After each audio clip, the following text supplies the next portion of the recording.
Yo, what's up everybody? It's your boy Sean B Nice back here with some more Heat Rocket. Today we're gonna be looking at the Thunderbolt 3 dock station for your PC or Mac.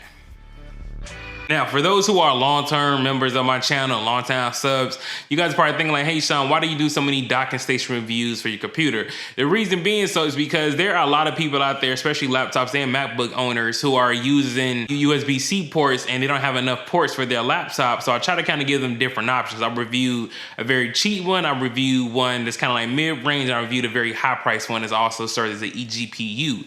So I'm just trying to give people a different many and various options. Now, the reason why I enjoyed this one so much and it kind of caught my attention because it was so small. Like if you look at the one I have from Lenovo, it was way bigger, a lot bulkier. This one here by Elgato is very small, and it's very compact and it can be hidden very easily. Now, the reason why Thunderbolt 3 docks are very important to me is due to the fact of workflow. I need an external monitor, well, I need a secondary monitor to do my editing and to kind of be more of a powerhouse.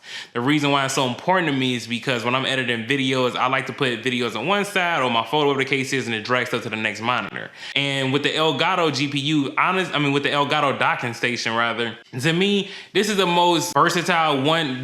Even given the port situation. Now the Lenovo 720, it is a fantastic laptop, but as I've said in many videos, the port situation is just completely terrible. It's just not enough ports. Now the only thing about the Elgato thing, the Elgato station I don't really care for is the fact that it doesn't have an SD card reader, so I still have to use a USB-C dongle to plug into that or plug in directly to my laptop just to use the SD card reader. Now I do wish it would have had an SD card reader, but nonetheless it's still a great performing device. Now for my usage of the device, I haven't experienced any type of lag or any hiccups with this. Elgato has built a very premium aluminum chassis body product here, and I was very surprised. I already only know Elgato for like their gaming cards. I didn't know what game capture cards. I didn't even know they did things like this with docking stations. So I was very surprised to even see that.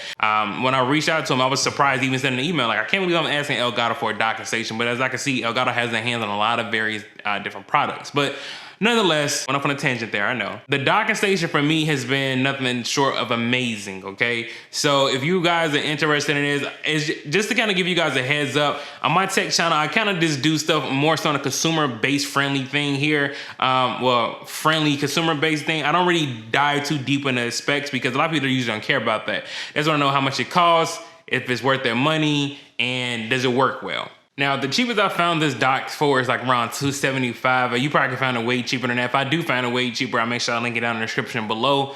But now, again, I know you guys probably thinking like, well, hey Sean, why would I spend $275 on a dock station when I can get something like this for $40 or $25? The reason being is this. Look, understand me when I'm telling you guys this. You get what you pay for, okay? Now, I've used that little dongle for quite a while. Don't get me wrong. It has definitely helped me get through my means of everything that I do throughout my daily progression, whatever. But it's a huge difference for me. One, I have way more ports. Now, but granted, this thing does have an SD card, which the Elgato does not. But as far as like, I don't like stuff hanging off. As you guys can see, the cord, look at the cord. Look at that. I don't like that. I like something a little bit more professional looking. So now when I hook my laptop up, as you guys see, in the B-roll footage, it's completely hidden. I don't even have to see it. All I see is cords, and I barely even see those. So, you know what I mean? And then that's number one. Number two, when I was using that little dongle there, I definitely experienced hiccups as far as losing connection all the time on my monitor. Also, there was a delay when I would try to drag stuff over or just wouldn't drag over. And I honestly had my main Samsung display keep freezing. It just wasn't a good look. So I did realize when it comes to some things, the price tag does equal quality. And therefore, I think Elgato, even with the price tag being what it is still cheaper than most other companies.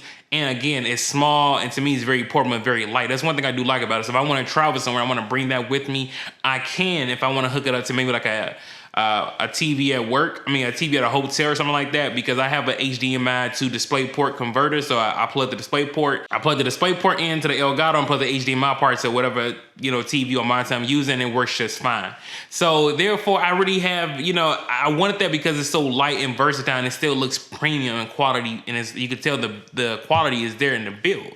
So again, if you're a person who has a MacBook or it's a person who has a laptop with USB-C Thunderbolt 3, you have to make sure you have Thunderbolt 3 and make sure you have the USB, a lightning bolt next to the USB-C port.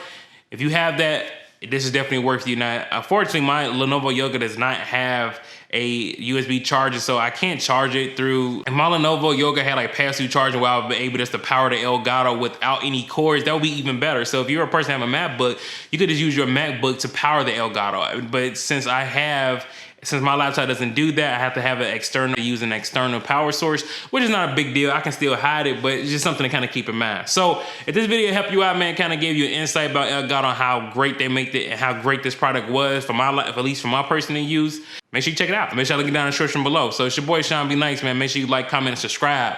And I'm out, man. Deuces.